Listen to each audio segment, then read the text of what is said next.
And welcome back to the channel, everybody. Welcome back to a new video, and I'm just going to make this one fairly short and to the point because you've already heard me belabor the issue of the Daytona electric charger Scat pack after the RT was discontinued, and recently we heard the news the Banshee was not going to make an appearance anytime, probably in our lifetime. Yet, despite all the massive, unbelievable amounts of problems and me getting lambasted by everybody in the Dodge forum groups, Dodge Daytona forum groups, the cars being a complete nightmare, and so many people, it's just a matter of time. Like, if you get one before you end up riding the flatbed, and I am not going to make this video about that. I think it's just goes without saying, if you are thinking about buying one, go join the Dodge Daytona EV owners groups and just scroll down. You'll see all the people, 50 days without their cars, 70 days without their cars, no loaner cars, car being broken, dealer can't figure out what's wrong with it.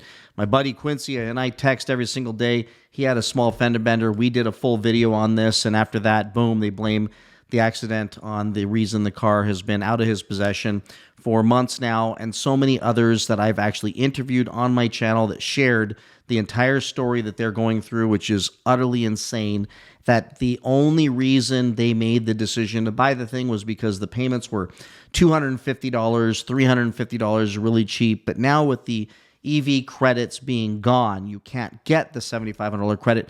Dodge is going to, and they're saying they are, we'll see, discount the cars, continue to discount the cars to make sure that they can still sell these things.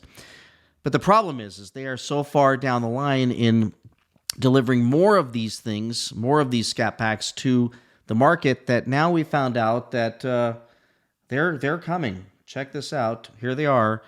And let me show you this. I saw this on the forum, Daytona forum, on a truck. I believe this is West Virginia, getting delivered. The four-door Daytona EV getting delivered to dealerships. They are on their way, confirmed by other news sites, including Wilpar Insiders, where he just shares basically the same thing. But I don't think he's sharing all the problems that they've had with these things, which you've got to come to our channel to be able to find that. And it's not that I'm a hater. I'm not. I wish they would have delivered a perfect, flawless, or even close to flawless, with some first-year run issues, EV. That would have been great. And it'd be nicer if it had some better range and better charging capabilities, everything else. But let's just say it's a first run. So if it would have at least been reliable and not left people, I watched a post the other day, the thing just literally died on the highway. The guy was driving it and the thing died. Like, that's terrifying. So if these issues didn't exist and they had this thing, then at least it would have a place in the world for those who want EVs. I have no problem with that, especially since they're coming out with a six-pack, and I believe the V8's coming. Hopefully they announce that at SEMA, since they called it a concept. It can't be anything but something that's not going to be available for another year or two, which would scream out V8. Maybe I'm wrong. Maybe I'm crazy. But nonetheless, this four-door version is coming out. How many of you, comment below, have been waiting for this four-door to come out? By the way, you can go watch RacerX, Butter, and TK and I all spent a whole evening riding around in a demo car that RacerX was given for a couple of days, and it was a nice car. And I will tell you, it is a very nice looking car. It's a beautiful car, and inside and out in almost every way. And that's where some of you are going to disagree with me, and that's okay, because this is not objectivity. This is subjectivity. It's you like it or you don't. I like it. I even like the four-door, and I think it has a place in the world.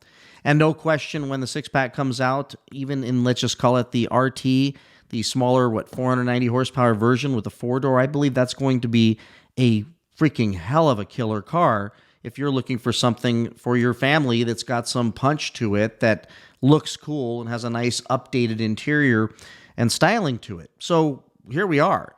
But in the EV, and they still have not solved the problems with the Daytona, they're going to now launch the four-door because I don't think they have any other choice. They've been planning for these things to come out, and now they're getting delivered to lots. So they're going to get delivered to lots, and then more people are going to buy them, and then they're going to have problems. So the point of this video is to say, I believe, I'm going to go ahead and make the prediction and memorialize it on my channel today, that this is going to be really, really bad. And dealers are going to have these things stacked up on their lots then nobody's going to be buying them unless they make them so cheap that we're back in the same boat where people say, well, for that price, I couldn't resist. And that's where there might be some opportunities. But I want to warn you, be real clear, until Dodge comes out or you start hearing me and Butter and TK and some others out there say, okay, the coast is clear. I'm not seeing every single day, not exaggerating, every single day there's a new owner on the Daytona forums with their car breaking down, getting stuck places, having issues, warning lights, all kinds of problems. And every day there's a new owner that's just had it and can't take it anymore. It's out of control. It's not something that is just isolated issue. It is absolutely part of owning this car. If you want to have one, at least you have to assume that it is. How about that? You have to assume that it's going to be if you're going to get it. So if you get it, be sure it's not your only car, because you may end up without a car for a long time until they resolve all these issues, which I really, really genuinely, sincerely hope that they do. I would be concerned about buying an EV Dodge Daytona, whether it be in the 4-door or the 2-door, because they still have yet to have resolved all the issues. Now, they've tried and they've solved some problems, and you can go on those groups and find one or two guys going, I've had mine for 5,000 miles. I've had mine for 6,000 miles. Mine's good, rounding 10,000 miles.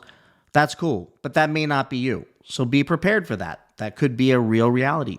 And if you have a 4-door car, here's the assumption. You're going to be riding around with your family and broken down on the side of the road and having to figure out how to get home. And it's a 4-door, so now you're carrying people around who are going to get to experience the adventure along with you. This is coming out like I'm bashing the car. The car looks amazing. Dodge, I hope this thing hits the dealers in great, absolute great, serviceable, running, perfect, reliable condition. We're talking about 670 horsepower, 627 pounds of torque in a 4-door. This is awesome. Range is going to probably, definitely not be any better. Probably still be disappointing, and the more weight you put in it, the worse it's going to be.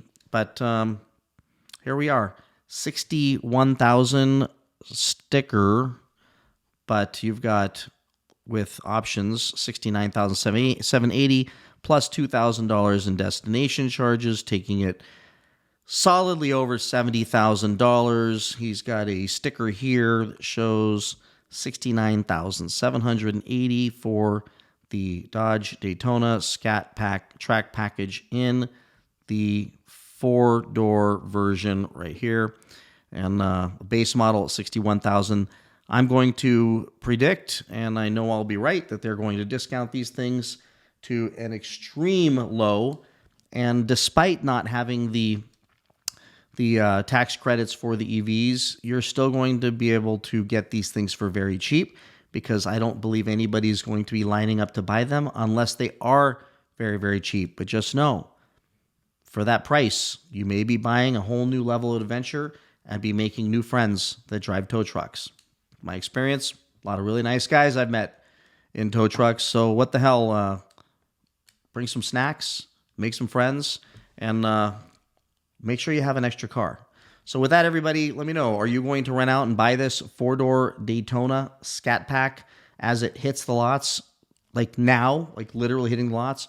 And if so, share with me what kind of deal you would have to be able to buy one. I'm thinking they're going to have to get these things back into the $350 and below range to move them. And that would be a lot of car for the money. But again, bring some Cheetos, some Fritos, some potato chips, some soda pop, cooler in the back, because you might be riding in a tow truck for a while to get the thing into the shop to get you home after it breaks on you. But I hope they solve these problems. I really do, because I think it's a beautiful car, and frankly, drives amazing when it's working. So please like, subscribe, comment, and I will see you all in the next one. Bye-bye.